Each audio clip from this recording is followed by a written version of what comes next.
This podcast is brought to you by the IIEA, sharing ideas, shaping policy. Hi everyone, you're very welcome to the Christmas YPN. Really happy to see some familiar faces and maybe some new ones as well. This is the last YPN of the season. Everyone's very sad to hear that. But thanks so much for coming in and to have a bit of mulled wine, chats, and to listen to us speaking.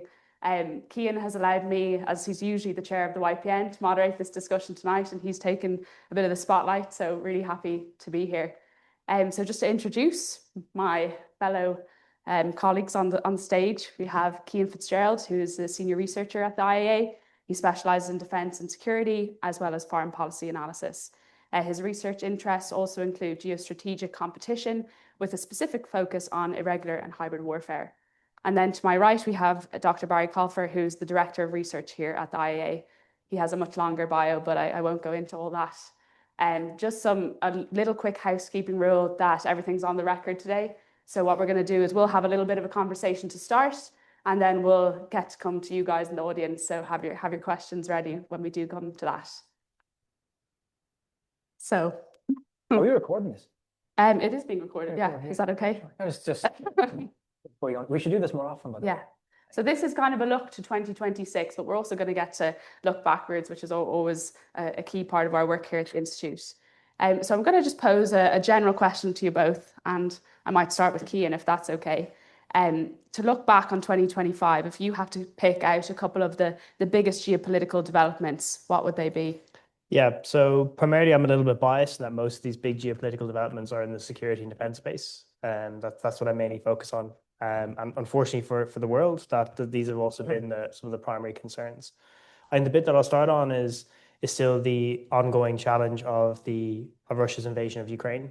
I think what we've been continued to see has been that Ukraine, though it is not losing the war, it is also not winning. That is a product of a combination of hesitancy from states providing military support. Generally, when they do provide support, such as when they do provide support, it often comes too late to provide the effect that the Ukrainians will need.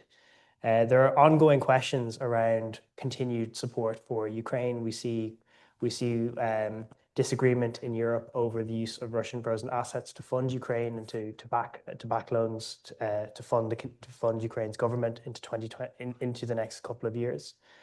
Additionally, one piece that I think is actually a pretty major piece is we still see the ongoing negotiations, ongoing peace negotiations, and we had a major development over the weekend that Ukraine has expressed a potential willingness to drop its aspiration to join NATO in exchange for peace. I think this for 2026 is going to be important to keep an eye on, because this raises big questions around Ukraine's EU accession. And for those of you who maybe don't spend as much time thinking about the treaty of the EU as I do, that the EU does have a mutual assistance clause called Article 42.7, which does provide mutual assistance. And so this raises really interesting questions for the future of the Treaty of the European Union and this process of Ukraine's accession over the next number of years as to what the EU will be as a security actor. I think especially then, it's hard to not mention the role of the US. The change in administration has definitely changed. The change in administration has changed Europe and how Europe approaches security. We all saw the release of the US National Security Strategy. I'm somewhat maybe less pessimistic about it. I think one of the clear pieces that I see in the security space, and I'm only speaking about the security space, has been that there's this expectation for Europe to do more. There's expectation for Europe to do more for its defense. This should not come as a shock. We've known this since the first Trump administration. This has become much more acute even since the Munich Security Conference back in March of this year. So this should not be a shock. The only thing that I think this really does raise, I think, quite important questions for the transatlantic, for both sides of the Atlantic, would be the role of the US's defense industrial base. And so I'm thinking about things like US produced weaponry. What role will that play in future European defense planning while Europe thinks about its own rearmament and developing its own defense capabilities? Because currently a lot of the advanced capabilities, thinking of the F-35 fighter jet system, we purchase from the US, but Europe has its own ambitions to develop its own projects. That may be a source of tension between Europe and the United States, and that may also put increased pressure on NATO as being seen as maybe Europeans being selfish or maybe duplicating capabilities. So this is something that I would potentially keep an eye on over the next number of years, just that tension, especially in US, European defense industrial bases is what we sometimes call them. And I think the final piece, which I've already maybe touched on already, but it's the strategic paradigm that Europe is now deciding that it's going to become a defense actor. And we saw the EU announce a nearly €1 trillion investment, plan to invest €1 trillion in defense, well, 800 billion euro into defense in the next, before 2030. I mean, this is an astronomical sum of money. And I think this is going to fundamentally change.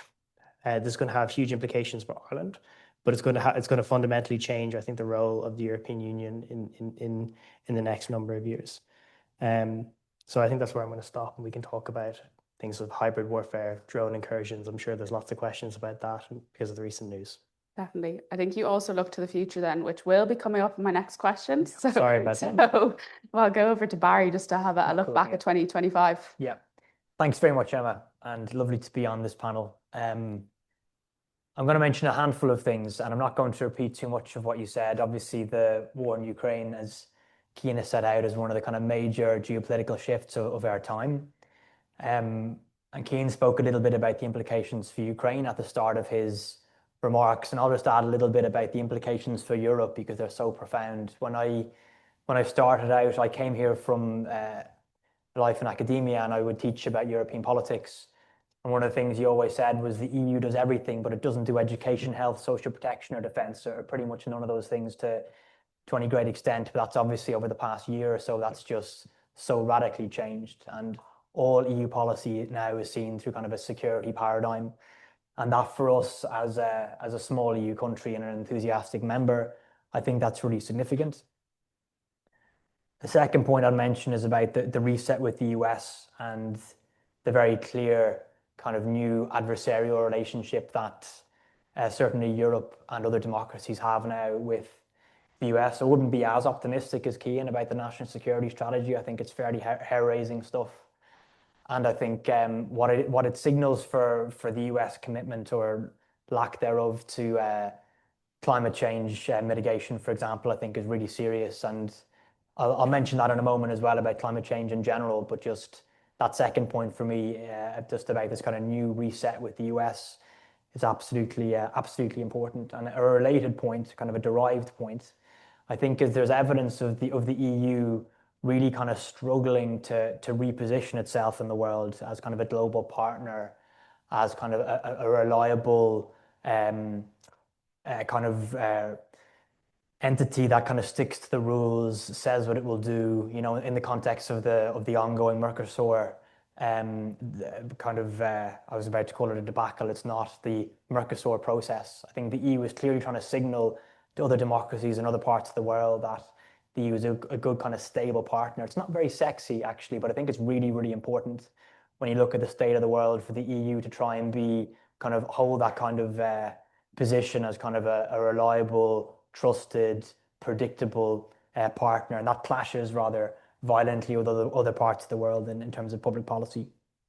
I mentioned briefly about climate and energy policy and the clear relegation of climate policy, certainly within the EU, the kind of withdrawal of certainly the US, but others from the COP process as well. I think that's obviously very serious, and it's kind of obscured by the seriousness of the other natures, the other issues he's spoken about around security and around democracy and other things. But that's just something to note, is the kind of constant obscuring of climate policy in global affairs. But ultimately, I tried to think how best to describe what it is that happened in Gaza. Like it's hard to call it a peace of sorts. Like the shift of gear and what's happening in Gaza, I think, is obviously really significant and really important. Obviously, for the people of that region and just the immense suffering and the atrocities that have taken place around it. But just to be kind of parochial about it, I think it's shown us something really interesting about Irish foreign policy as well. Ireland has always had foreign policy of a sort, but it's never really been as advanced or developed as some other small nations. And I think the kind of very vociferous and consistent approach that the Irish government has taken to calling for an end to that conflict has shown a kind of a new stage of Irish foreign policy, but it's also shown, and we know this from kind of knocking around government buildings, that it's also shown that like this comes with a certain price. That if Ireland as a small democracy, a neutral country, wishes to assert itself in such conflicts, you're going to end up in at the very least difficult conversations with peers and friends, and you can see that in the relationship Ireland has with some allies and peers, that the different approach to that conflict has created questions or raised questions for how Ireland should conduct itself as a foreign policy actor. And I think as kind of foreign policy analysts, that's really interesting and certainly really welcomed. The final point I'll mention, and it's very parochial, but people who know me will know it's something I'm very interested in the UK and British politics, and it's something, it's the only country we have a border with here, so it should matter to us.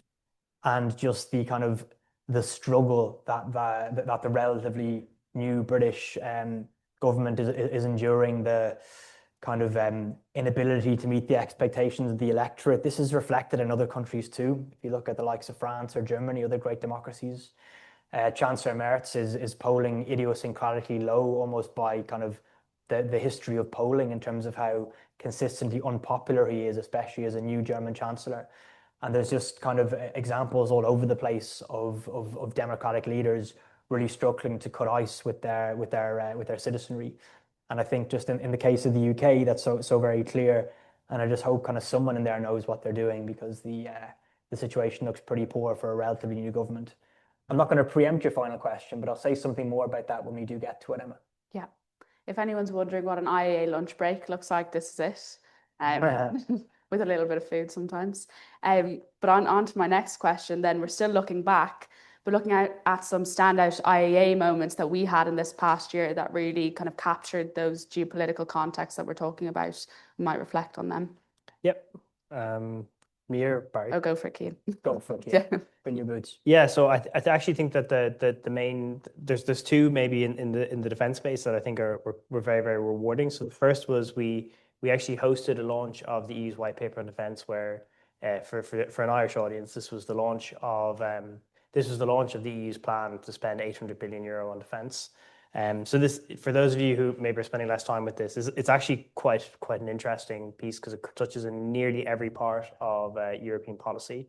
So the first was that the EU is planning on spending 650 billion euros by enabling basically enabling more fiscal space in member state budgets. So this is just to allow member states to spend more money on defense, so long as it's being spent on defense. The second was is something called the SAFE program. So this is this 150 billion euro loan system that backed by the EU's European Commission's kind of AAA borrowing capacity. So it provides quite cheap, quite relatively cost-effective loans for most of the European Union's member states. Very, very interestingly, and I'm just taking this excuse to mention this, very, very interestingly, they're also allowing some third countries. So the UK has been in negotiations, so those negotiations have collapsed. Canada has also been involved in those negotiations. Turkey is interested. India is interested in this loan system. This is borrowing to make capital investment in your own militaries. The loans will be paid back, I think, over like 50 or so years. Why this is significant is that this system has actually given the European Union quite a lot of geopolitical leverage. And it'll be really, really interesting to see how Europe uses this tool, but also whether or not, because defense is such an existential issue, how the European Union, and I know I'm looking forward again, but how the European Union uses instruments such as this for leverage in a more transactional world. And then the final bit, which I think is quite interesting for any of you who are working in banking, is that the final piece of this puzzle of the three pillars of how Europe is going to pay for its defense is something called the Savings and Investment Union, which is basically to create a common European capital market. So how does Europe use its private capital savings, and how does it put those towards defense projects? Now, there are, of course, concerns that the Savings Investment Union doesn't quite exist yet. And if you're putting such an existential issue, such as the security of the European continent, on a policy project that doesn't exist yet, there are potential issues there. The second project actually happened last week, which was myself and Barry published a paper in partnership with Deloitte on looking at the whole of Ireland's national security. And so we had quite a major launch last week in Collins Barracks. But what our paper, and we can discuss more questions about this, But our paper looked at a number of business leaders, people from government, pretty much every facet of kind of policy making that we could possibly gather to discuss the threats. And some of them are more obvious, right? So it's like cybersecurity. People are concerned about subsea cables. People are concerned about electricity. But more interestingly, what emerged was concerns, like sincere concerns around espionage was something that emerged that was quite interesting. People from private organizations saying that they've been targeted by foreign intelligence agencies. That was something that was quite interesting.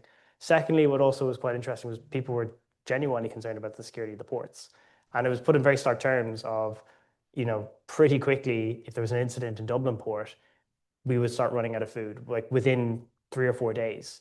So suddenly these things become quite near, and it gathered a lot of headlines. But what was really, really interesting was being able to feed into something like this without trying to kind of generate panic. So those are the two real highlights. I know you asked for 3, but I can only come up with 2. But they're 2 good ones. 2 is enough. Yeah. Barry can add to that and make I'll 3. take your extra one. Yeah. No, thanks a million, Emma. And so for context, this is such a nice place, an interesting place to work. We do 100 public events a year, more or less. In 2025 we did, and we do about 60 private events. So that's when there could be a politician or delegation or some kind of a journalist or an academic is in town, and we just meet them to literally talk. Sometimes it's to try and explain Ireland to them because they're here on a mission. And sometimes it's just to kind of learn about whatever work it is that they do. And alongside that, we have about 40 publications, all of which they're all available on the website, as you know, in podcast form or downloadable in case of the publications. And I found it very difficult going back just quickly over the catalogue to try and pick, because I didn't want any of you guys to be offended if I didn't pick the events you're over, for example. But also, it's just really hard to pick. But I think I came up with 4, and I just realised now as I go over them that there is kind of a thread that connects them all, which I'll share at the end. That in February we hosted Andy Burnham and Steve Rotherham. That'll come as no surprise. They're the mayor of Greater Manchester and the mayor of the Liverpool city area.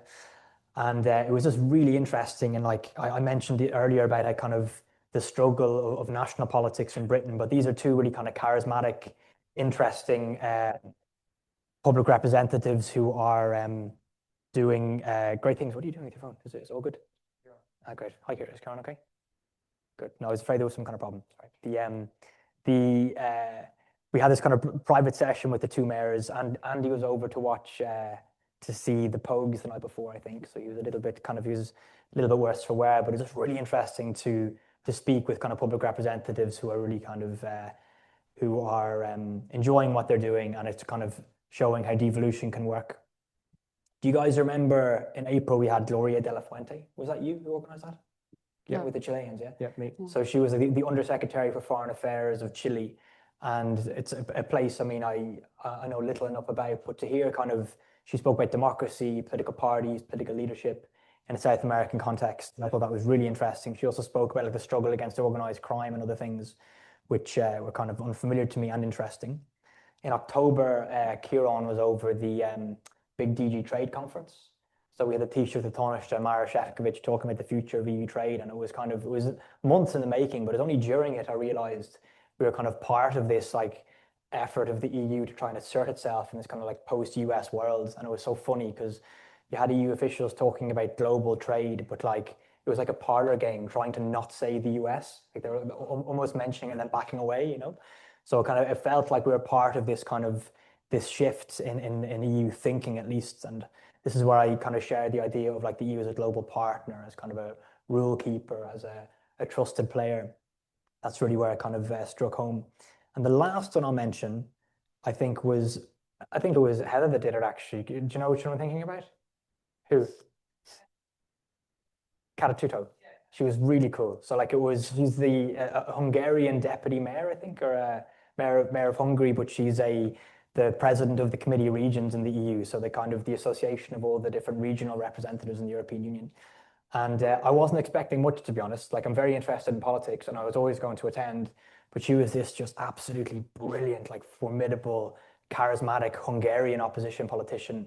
And not only was she like really given it an absolute belter of like defending the importance of local government in the EU and the extent to which that like connects, you know, local, regional, national, European, just like the importance of democracy in all of its forms. but she was also kind of clearly speaking in opposition both to elements of the EU project, which she opposed, which kind of indicated the health of the kind of European political milieu, but also in her own country as well. She was kind of very vocal about the kind of loss of democratic, some of the loss of some of the democratic features of Hungary. But there are four things I really thought were excellent. And if you give me one more minute, Emma, because I mentioned we do publications as well, that I was thinking back of 3 publications that I thought were really good. You've already covered one. I think the paper that was launched last week that Cian was really the driver behind, that I co-authored with Cian, but he was the lead author. I think it was really good and very accessible. So it's an example, I think, of a good bit of public policy writing, actually, because it's very clear and it kind of sets out the diagnosis and some recommendations, but it's also, I think, very cutting edge and very worth reading. The second thing of 3 I'll mention is it was you actually, Ciara, on the Trump trade and tariffs paper, do you remember? Yeah. So it was by Sylvie Demars and Colin Murray, 2 academics in the North, talking about the implications of Trump's tariffs for Northern Ireland and whether Northern Ireland really was the most exciting economic region in the world. But it's a really well written, well paced, well put together paper. And the third one, actually, Emma, is over to you, because it's one we published today, and it's the one on homelessness, which also kind of crept up on me. Like, I knew it was coming, but until I read it, I forgot, it's homelessness being like a wicked problem in Europe. It connects to so many things, not just kind of societal well-being, but also politics and kind of resentment. And can you give us, I was talking about how the paper makes me feel before talking about what the paper is about. Can you remind me? It's about how to tackle homelessness at EU level, which is obviously quite difficult because of housing policy isn't an EU competency. And especially the affordable housing plan is coming out tomorrow. So it's just published before that. That's a good plug to the paper. Thanks, and it's by McGillicuddy and Owen, right? Yeah. So the thing that I think connects all those is actually the sense of democracy. It's a word I've used a number of times, with certainly the events between De La Fuente and Calatuzzo, and even like the trade conference. It's a sense of like the European way of life, and those fundamental bits of Articles 2 and 3 of the treaty I always mention, the kind of values that hold the EU together. They are in peril, they're under pressure. And I think all these events and papers I spoke about are people talking about how to assert and protect and defend those values, I think. Is why they occur to me. I think now probably to look to the future. I think we always say in our work that we have to look back to look forward. And I might go back to Barry again briefly with a little bit more of a pointed question, but maybe for the future, one of the biggest things coming up is Ireland's presidency next year. Maybe just not everyone will know about that in the room. Probably most people will, but maybe look at Ireland's presidency priorities, maybe just say a few things on that.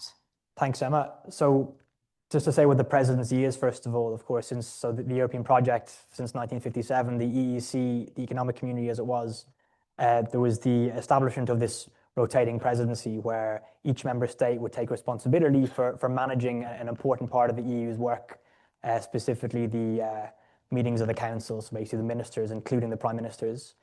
So you'd literally take responsibility for hosting and coordinating those meetings. And anyone who reads enough social science, you'll know about the power. Stephen Lukes writes about the power of agenda setting and how important it is to be the person in the chair. Emma obviously has the ability to stop me talking at any stage, for example. So like being the president is really important.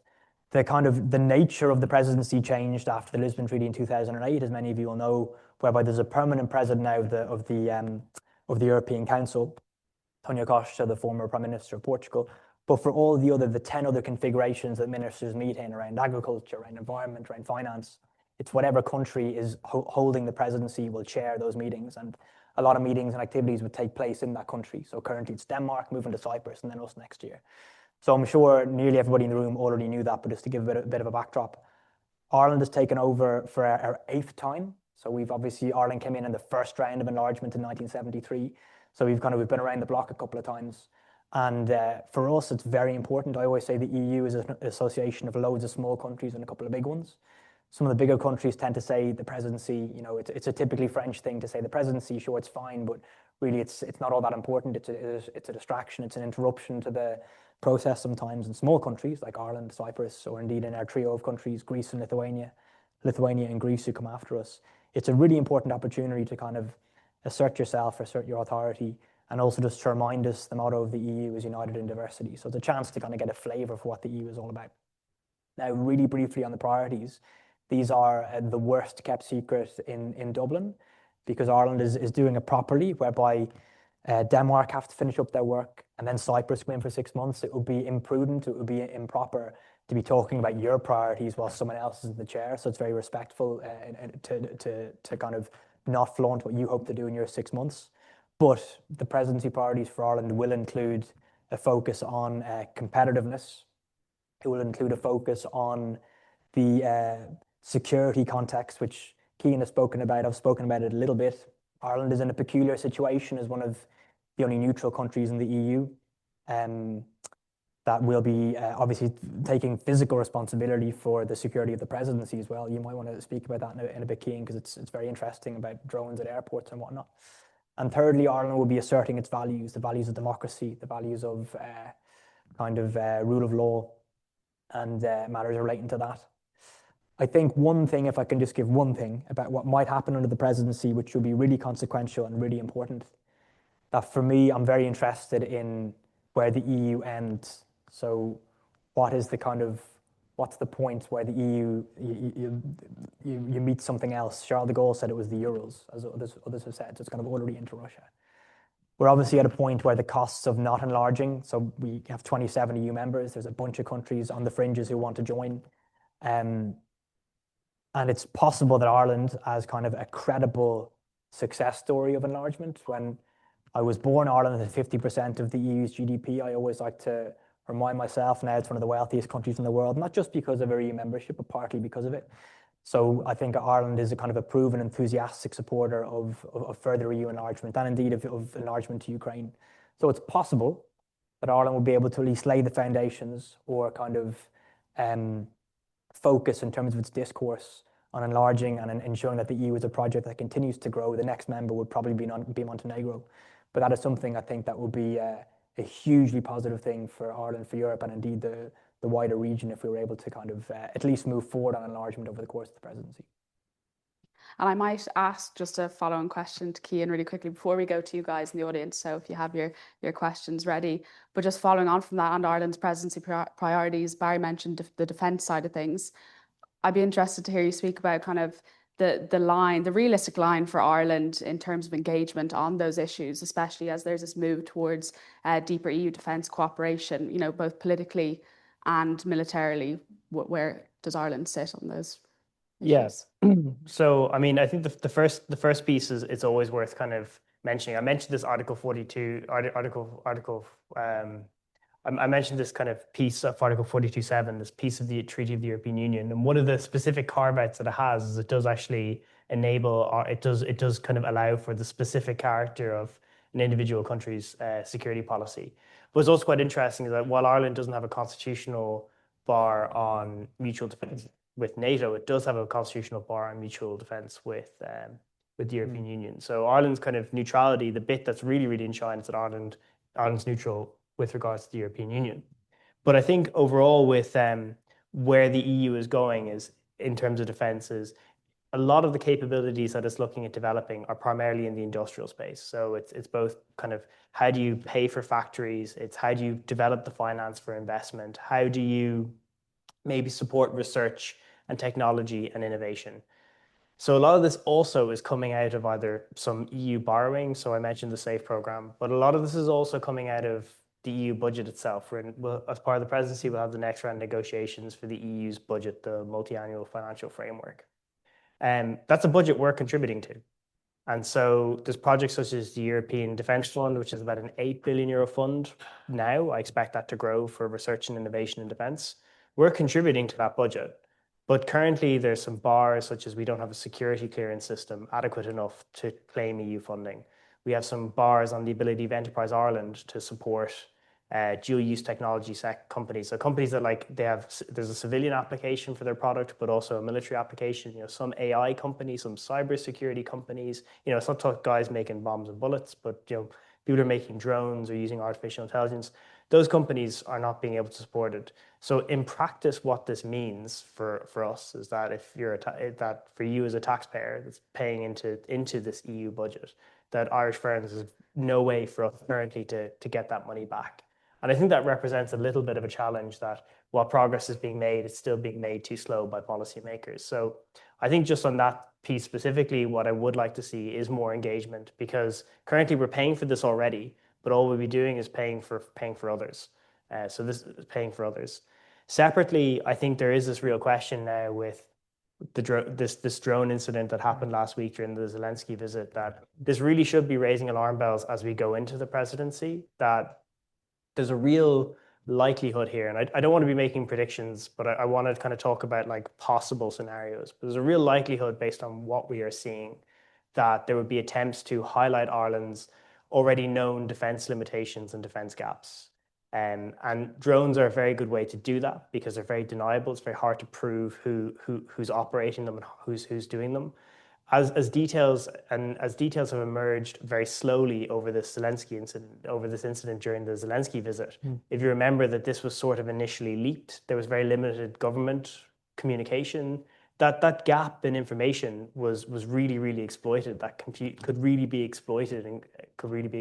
So that represents the problems. But then the other bit that's now increasingly emerged was how close these drones were to Irish Naval Service vessels, that they were within about 500 meters, that the vessel did not have a radar tracking capability. So they literally would have had to fire into the sky using their eyes.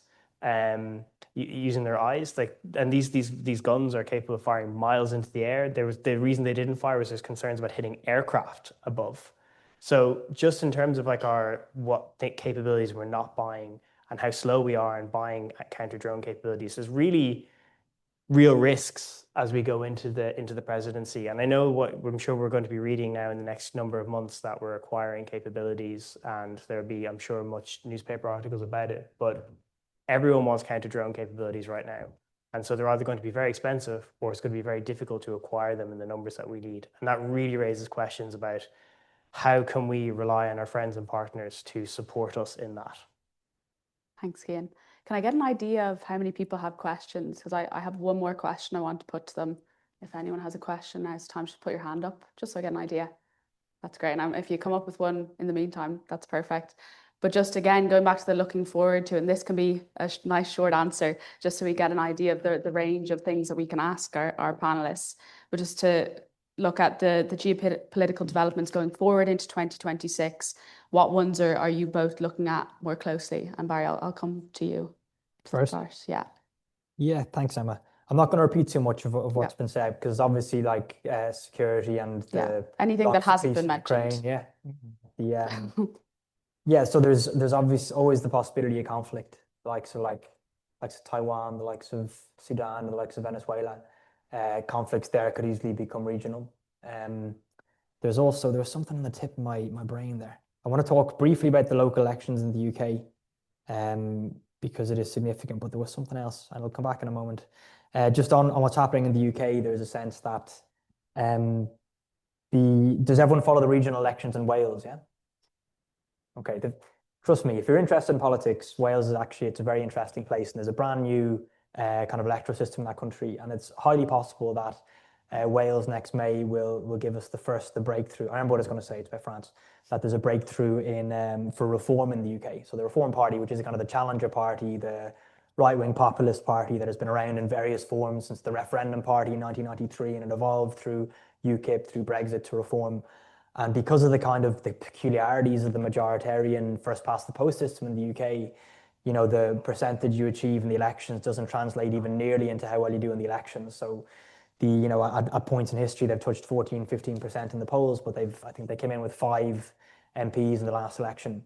It's possible that they could win the plurality in Wales. So the current polling would indicate that they're going to be either close to or the biggest party in that region.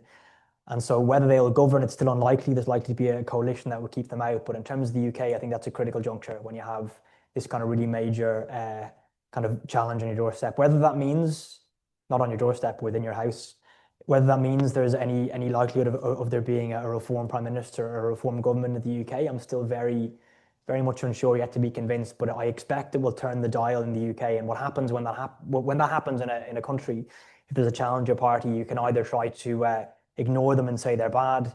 You can either steal their identity, which is what the Tories did basically vis-a-vis Brexit, vis-a-vis migration, or you can try and snuggle up with them and form a coalition. That's what happens in countries like Austria and other places. So I think for the domestic politics of the UK, that's really significant.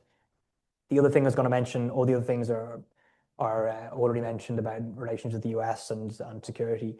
It's the elections in France, because in 2027 we're going to have the presidential election in that country, and like wishing our lives away politically. But it's already been spoken about and been covered for people who follow France, but it's going to really kind of heat up by the middle of next year.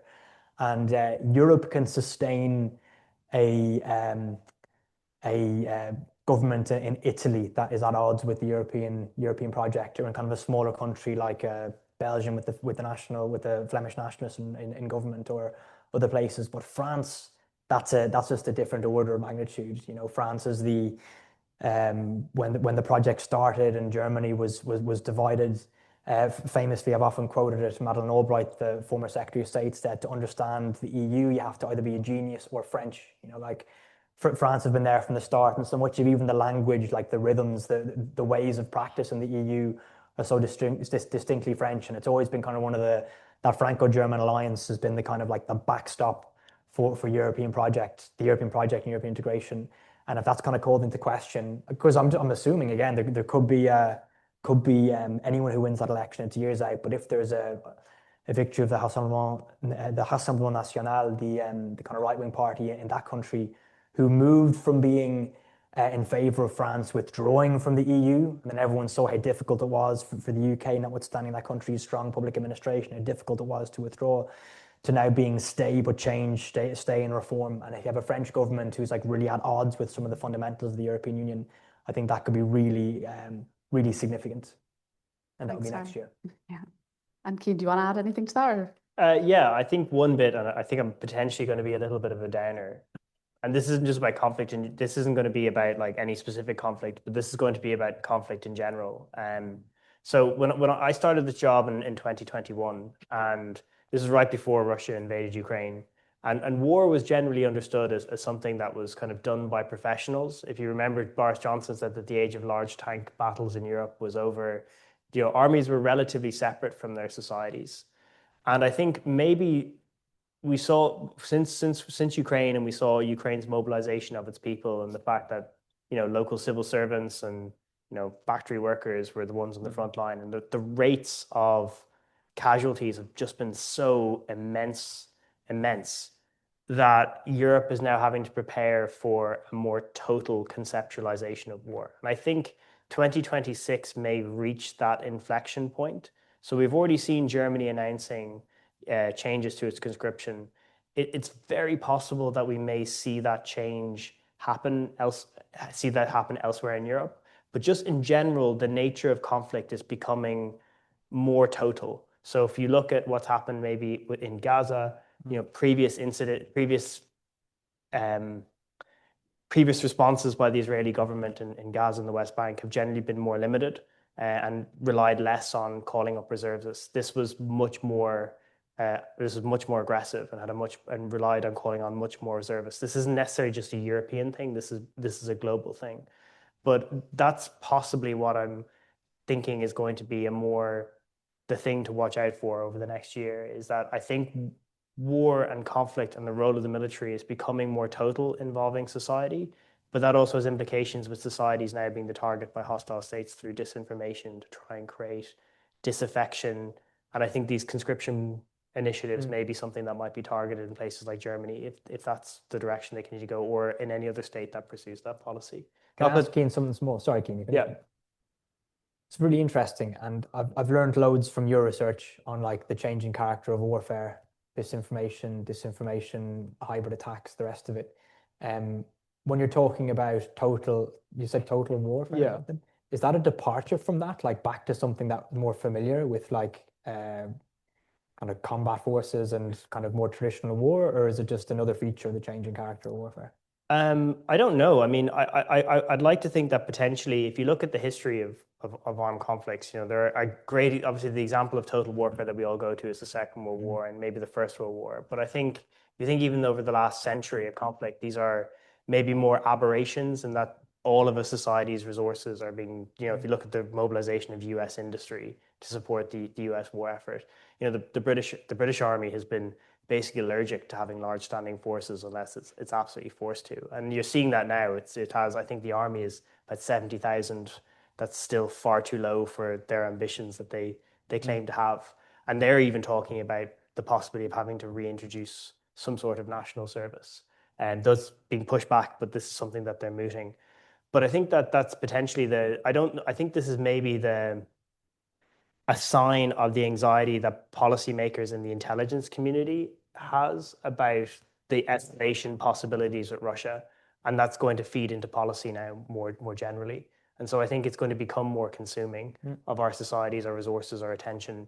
And it's just something to think about. I think Ireland may be spared a lot of this, but I think on the continent it's going to be very, very real and very, very in people's lives now. It's pretty sobering. Yeah, and it already is going that way, I would say. But anyway, we've already had our time to chat. So I'd like to go to the audience. There was a question over here somewhere. Kieran's going to bring a microphone. Okay, there's a good few more questions. Can you just say your name? And if you want to say your affiliation or what you do, that would be great too. Sure. I'm Rory Mulcahy. I'm interning with the Centre za Evropska Polityka in Belgrade. So I've two questions, if I may, just very quickly. Both, Barry, you brought up the kind of size of the EU. So my first one was, you were talking as well about the UK government failing to deliver and on like the wants of the electorate. I saw Emily Maitlis and John Sopel pushing David Lammy on the idea that Labour might kind of shift towards the EU to try to prevent losing kind of the young left-wing vote to Polanski. Do you think that's a reasonable possibility, that there would be a kind of a shift towards more EU alignment? Do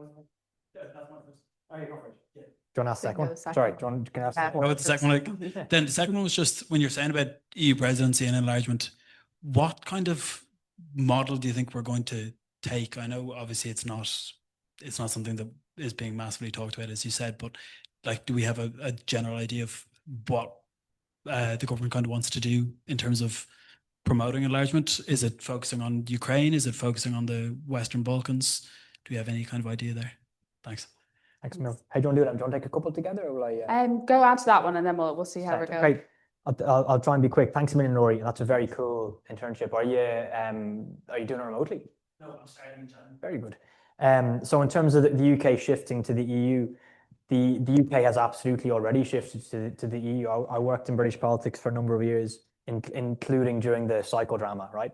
And so I think I can answer that in two parts. One is there's been a very clear reassertion of the UK's goodwill towards the EU, and that's to be welcomed. There's been a reset with Ireland, and indeed with the EU. There's these various kind of interparliamentary groups, for example, that have always existed since the TCA, the Trade and Cooperation Agreement, but they were essentially neglected under the previous administration, and the Labour are taking it really seriously. So that's good. They're talking a good game. If your question is about the UK joining, it is a generation or generations away, in my view. And I think it's easy for me to say that, but I just think if you just look at the evidence for the UK to join, it's a big country. They would probably get a certain amount of a carve out, but any EU member state has to take the entire acquis. And we learned that very clearly, the acquis being the collection of the EU's laws and policies and habits, that you can't pick and choose on your way in. You can pick and choose when you're in already. Sweden, Denmark, Ireland, the UK, others have all done that. But now the rules are pretty clear.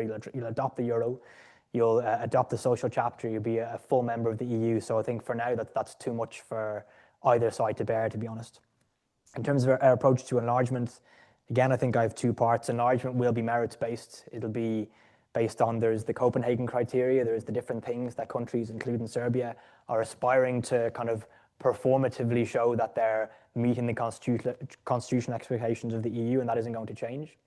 In terms of Ireland's approach, there are two things happening there. Our support for Ukraine is sincere and it's consistent, and it's partly diplomatic support in lieu of other hard support. Now, Ireland has done loads to support Ukraine, and I think the government does an okay job at advertising the support for the EU training mission in Poland. How much was announced when Zelensky was here, an additional X 100 million euros, and also the fact that outside of a country that shares a border with Ukraine, Ireland has taken more, I think the second most Ukrainians who come and live and are safe here than any other EU country. So Ireland, it's been part of its kind of mission to support Ukraine, given the constraints of our neutrality, that it's kind of a vociferous supporter of Ukraine's membership. But in terms of the Western Balkans, that's just part of the EU story. I think there's a specific case when it comes to Ukraine because of that country's context. Pat Cox famously said and wrote for us, don't forget Ukraine is large, agricultural, and poor, right? It's a difficult country to integrate with the EU, but given the context that country is in, there's sincere support for it. The smaller countries, the Montenegros, the North Macedonians, Serbia is a slightly separate case, but these other countries, Ireland just sees them as part of the EU story, and so it's kind of a firm and consistent commitment to them. I'm going to take two questions together now, so I just get people's hands that were up.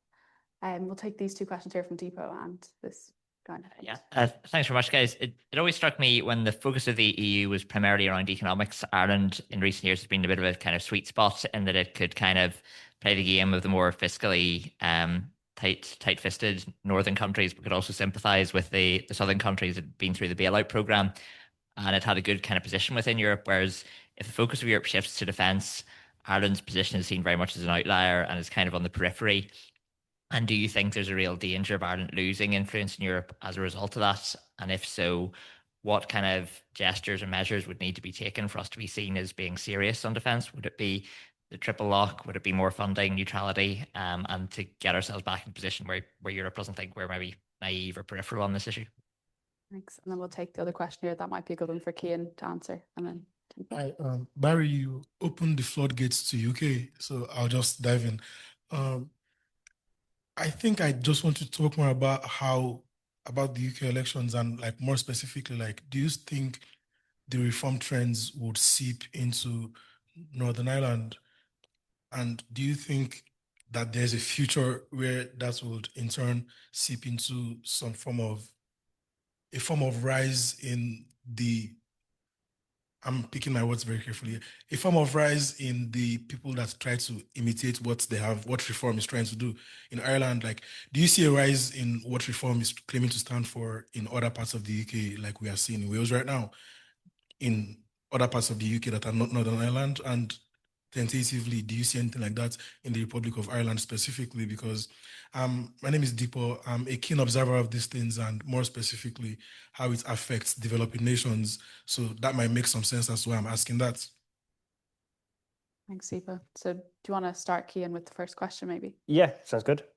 So I think defence is, of course, coming to much more prominence, and Ireland is under a lot of scrutiny as a result of this. If you type Ireland defence EU, you'll probably see a lot of criticisms coming towards Ireland. What I would maybe say just before I kind of go into this, which is, while there's a lot more scrutiny, there are, of course, really important things that Ireland provides for the European Union. I'm thinking specifically also around its good relationships with the United States at a very difficult time. I think that's a real piece of really something that Ireland can offer the EU. What I will also say is just how do I put this? I think it's very clear that there will be people who will try to maybe unseat Ireland's prominent position by using defence as a way to do that, given it's a new priority. Whether or not that takes hold, I'm not sure yet. What is very clear is that Ireland is simply not doing enough on defence. That much is very, very obvious, and that has very real consequences, and that will become more glaringly obvious if there's an incident during the presidency. What I'd like to see is, forgetting, Ireland's policy on military neutrality is pretty stable. It's very settled. I know that there's an overall question around the triple lock, but I think the real thing that Ireland really needs to start getting right is funding its own security. So if you saw last week, there was this 1.7 billion euro announcement for defence. That shouldn't be news, by the way. They announced a 1.5 billion budget in 2022 prices back in 2022. So the 1.7 billion in 2025 or 2027, 26, that's just keeping up with inflation. That's not a 200 million euro increase in defence. That's not really anything that, it's more of an announcement of more of the same. Ireland would need Ireland to be able to provide for proper, adequate air defence of the state, to be able to provide the capabilities it needs to be a good neighbour to others and to be able to protect itself. It needs about a 3 billion euro a year budget, and we still that doesn't seem to be There's a commitment to move to that, but on an undefined timeline. And so things are simply just moving too slowly. So I think certainly if Ireland wanted to be able to maybe show that it's willing to engage, I think maybe making more ambitious defense budget targets would be helpful. Though of course, all budgets in Europe are strained at the moment, and there's multiple competing priorities. So I don't want to just say spend money on defense and take it out of something else. Thanks, Cian. We go to the second question. Thanks, Barry, Emma. I'm going to answer Thibaut's question. I'm going to add something to your question that I think Cian got it spot on, but I get the sense around government buildings, public representatives, senior civil servants. I think the problem you're trying to diagnose, I think, is acutely understood. And I think really kind of serious people operating around public policy in Ireland realise that there's a great opportunity for Ireland to lose friends and alienate people now if you don't get it right the way Cian tried to set out. So you're certainly onto something. Thibaut, right? Yeah. So in terms of what you ask about reform, are there people here from Northern Ireland? Inevitably, yeah. So like I really like Northern Ireland and I visit there frequently enough, but I'm not an expert in Northern Ireland, right? So I'm going to give it a go, but the lads will correct me when I get it wrong. That politically speaking, it's such an unusual place.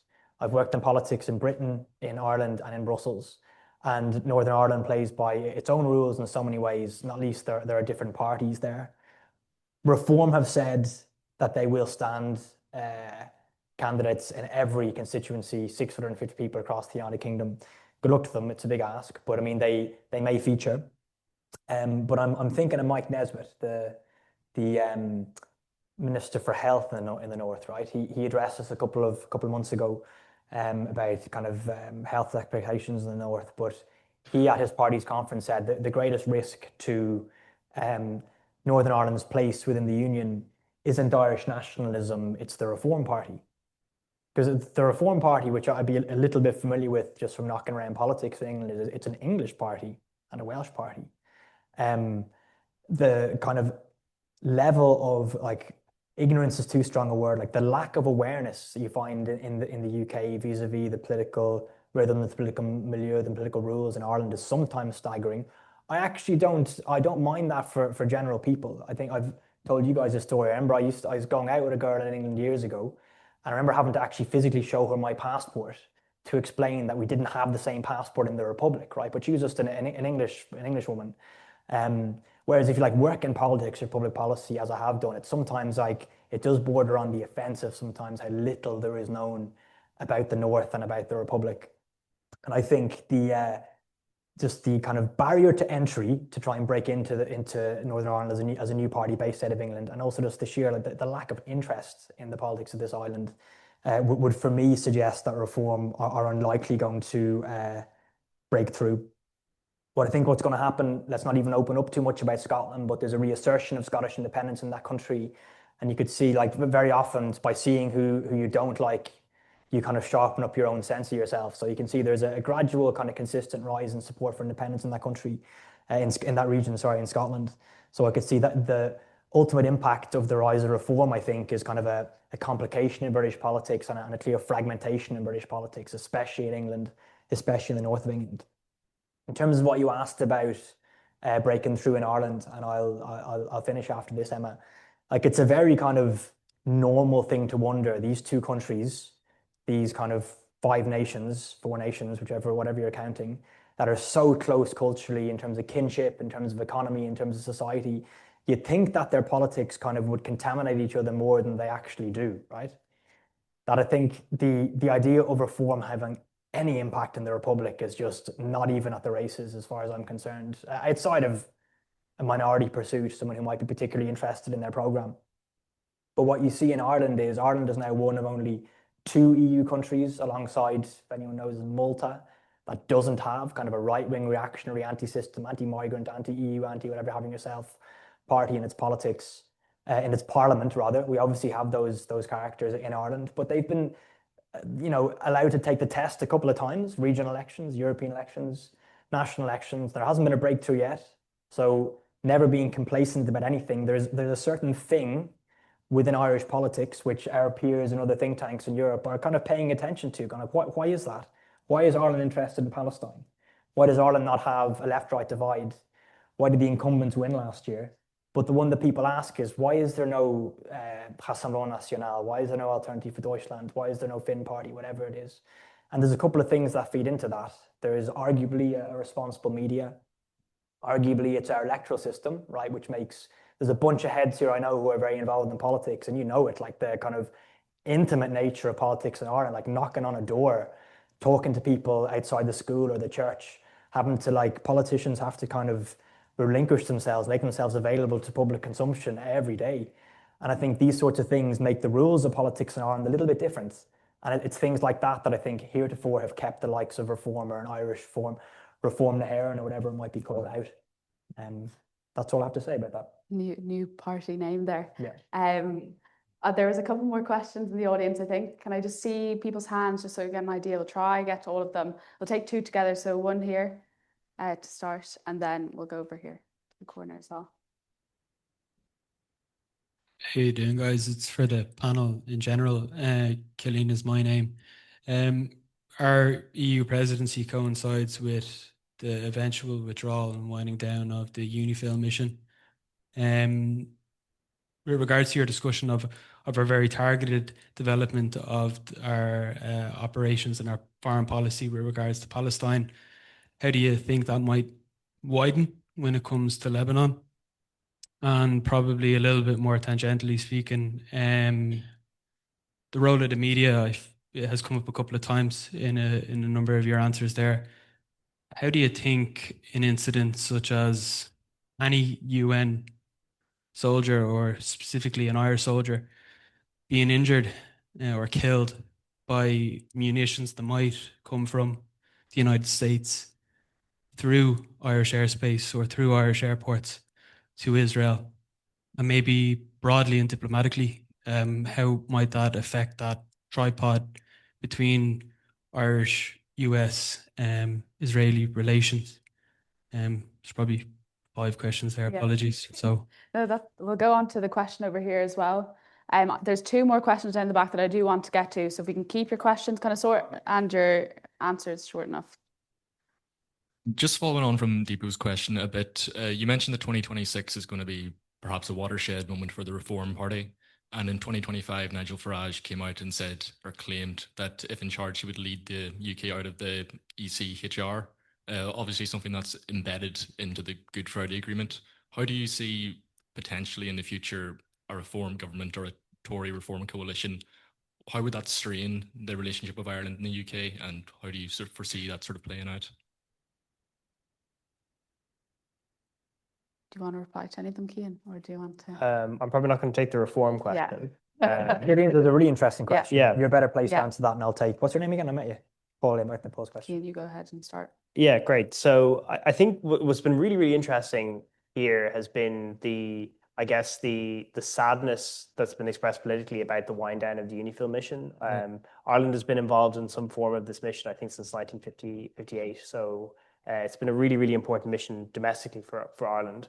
And so much so that there was for those of you who are maybe following this a bit less, that Micheál Martin expressed the possibility that maybe this UNIFIL could be replaced by an EU mission.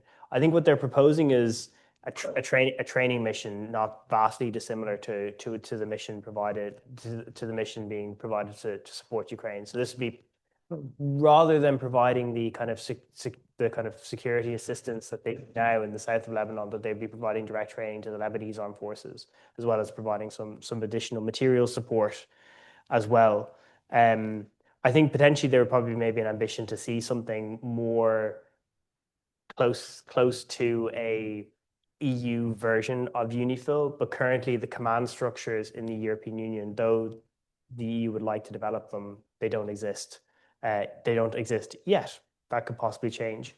I think you're very right in raising that question, which is what would the implications be if all of these things were tied together? That if particularly an Irish soldier was killed by a US manufactured weapon, albeit launched by Israeli forces. What I might say is that, I think where we've come to like quite tense moments. So if you remember the points in which Israeli tanks were quite close to Camp Shamrock, or that there was kind of maneuvers, that I would hope that it just kind of wouldn't come to that. I think that's possibly the only thing I could say. I would imagine the reaction would be very strong. but there's always been a way to somewhat diffuse it, and I think there's somewhat been a way to diffuse it, though. Yeah, and I'm thinking out loud here, but as I'm saying this, like the situations can always unravel. I'm sorry I can't answer your question any better. I just know it would be very serious, but what would happen, it would be very tough to know exactly. It would be mostly circumstantial, I think. Mm-hmm. And we'll go to the other question then. On Paul's question, on the European Convention of Human Rights, like how did we get here? Like it's mad. Like whatever you think about the United Kingdom and its place in history, like it's good on the rules, human rights, the kind of common law system. They don't write down the Constitution, which is a bit of an aberration, but like the Magna Carta, whatever you have, like it's the very idea that like fundamental human rights are being contested in the public space is just so wild. And I have a very kind of like kind of pointy head answer to it, which is that like I have a feeling if the debate was ever seriously put, it would have to be reframed and like seriously discussed, taken in kind of evidence-based analysis of what is actually at odds with having an attachment to the European Convention on Human Rights. That it's only ever been it's featured in kind of political debate, and it's just kind of just the football gets thrown back and forth, and it's kind of code for all sorts of others. It's basically code for like having foreign judges of any kind interfering in British life, which that's just like red meat to a certain milieu in Britain. So I stand to be proven wrong, but like if the debate was ever had seriously, I really still believe I spend a good portion of my time in the UK, and there's a lot wrong there, a lot wrong here. There's still a lot of sensible people there, and I think once the question was seriously debated, and a lot was learned by the Brexit psychodrama as well about how not to do a public consultation on a complicated topic. That I think I'd like to think to be more responsibility and more kind of like serious debate. You're doubting me about responsibility, are you? Yeah, no, I'm still optimistic, Paul, but I think I can't seriously see a day where they would withdraw from such an important international agreement. And in terms of what you say about reform and potential reform government and relations with Ireland, like we're in the kind of realm of scenario of imagining a theoretical possibility. It could be a Sinn Féin government in Ireland as well, right? The only thing I would say, I guess, yeah, there's also two things I would say. Reform are like a nationalist party. So they like kind of the idea of like foreign policy, international relations, of like having kind of very clear non-porous borders between your you and countries that aren't you. So I think actually on that basis, they'll probably be straightforward enough to deal with, like their retail politicians at the end of the day. The most difficult question as ever is the shared custody of the North, right? Of the Good Friday Agreement, which, as you said, underpinned by the European Convention. The fact that bits of it work, bits of it don't. The Good Friday Agreement talking about now, bits of it work, bits of it don't, and it requires the buy-in from all sides. And if rather than being at odds with kind of Ireland or Irishness, like just being uninterested in it, I think that would be the biggest problem. I think just not having kind of a sincere commitment to making the north of Ireland, Northern Ireland work. I think that would be much more problematic than kind of it being like actively contested over. Think tankers can't do short answers, sorry. But there are two questions in the back. I know we're a little bit over time, but I would like to get those questions in just because you were waiting patiently. So this guy here, and there was another one somewhere, was there? Yeah, perfect. Quick questions, quick answers. Yes, thank you very much. My name is Shayan Basuroy. I'm currently a master's student at UCD, and I'm currently in my 4th month in this country. So it's been new, exciting. My question would be that given the rise of military industrial complexes in Europe in general and the rise of protectionist agendas of various countries, what does that look like how does the narrative on immigration change at that point of time with, countries gradually becoming protectionist?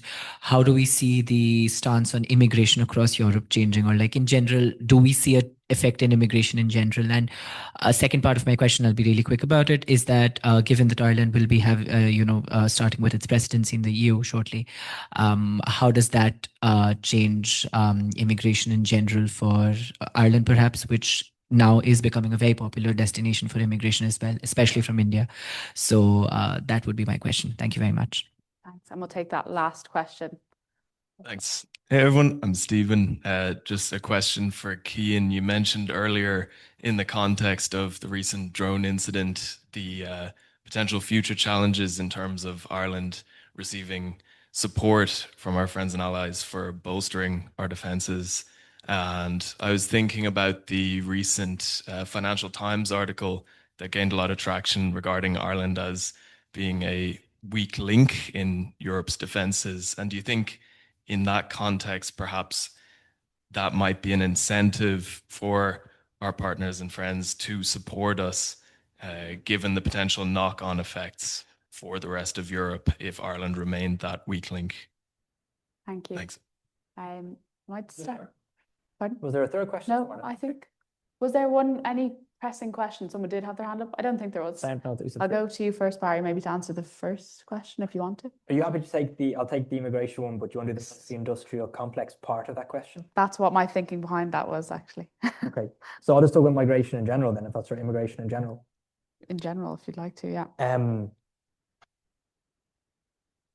There has been some, appalling examples of opposition to migration, inward migration in Ireland, which are kind of rightly spoken about and rightly condemned. But overall, I realized just this month, half my life in Ireland, half my life not in Ireland, in different places, mainly in Europe, but other places too. And I think I'm proud of how Ireland, when I was in college 20 years ago, Ireland, this city was homogenous completely. Everybody was like I am. And around here, it's probably it's one of the most kind of diverse parts of the country. And I have a strong enough sense of Irishness that being Irish is great, and I don't feel in any way threatened. Irishness can't be threatened by other cultures coming and synthesizing with it. And I'm proud of the fact that I think that's the center of gravity in Ireland. And long may that continue. I can't explain why that is, because I've lived in other places where migration is much more contentious, much more like at its surface contentious, where there's kind of acceptable things that are acceptable to say and do that wouldn't be acceptable to say and do here in terms of your attitudes towards other people who come and live here. Now, whether that's going to change or not, I mean, there is no way of me being able to predict the future. But I think some of the features you see here, like the fact that there's been over such a short amount of time, such a huge amount of inward migration over the past 20 years, the fact that it's kind of, there's different sorts. There's people who come and work in the services industry. There's people like you who come and study. There's people working in really high-end jobs all around the city. I think Ireland, the Irish public kind of has a handle on that migration is different and it's generally helpful, and migrants tend to be young, educated, tax-paying, and healthy, That, I think your question was about the second part of your question was about how the migration narrative may evolve in Ireland. Is that ultimately what you're asking? Yeah, in general, with countries that we're talking to, actually just to understand it from that sense. Yeah, I mean, my question. So I'll conclude on it.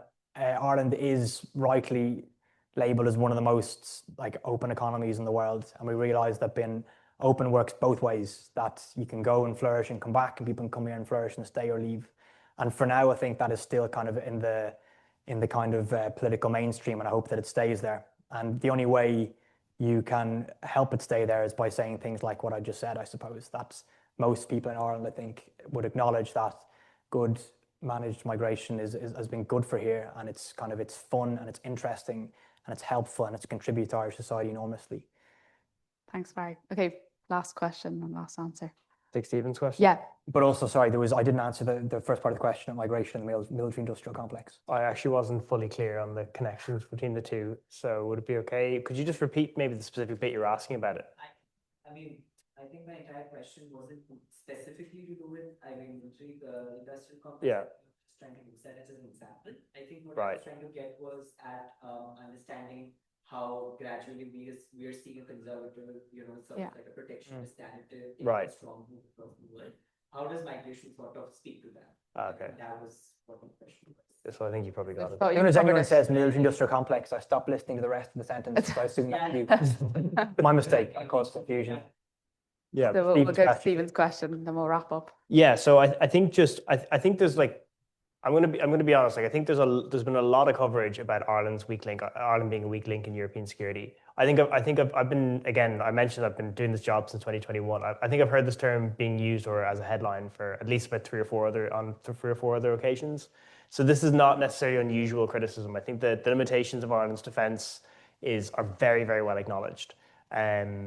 I think still progress is being very slow. Part of that's either part A is political inertia, and part B is also just acquiring these systems is really, really hard. They're very, very complicated and they're very, very expensive. But actually just the procurement process is really, really lengthy really, really lengthy.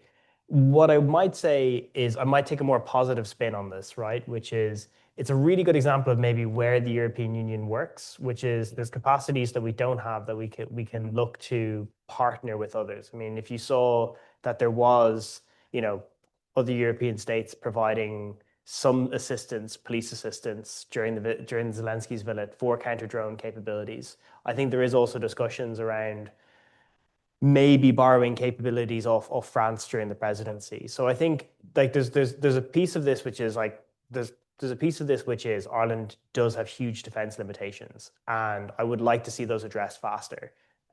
But then there's another piece which is, well, Ireland is a member of the European Union, and fortunately we can rely on other member states and friends who are able to, step up to provide capabilities while we are trying to acquire them ourselves. So that's maybe the optimistic side of that story. But certainly I would agree that Ireland does need to do a lot more and a lot quicker.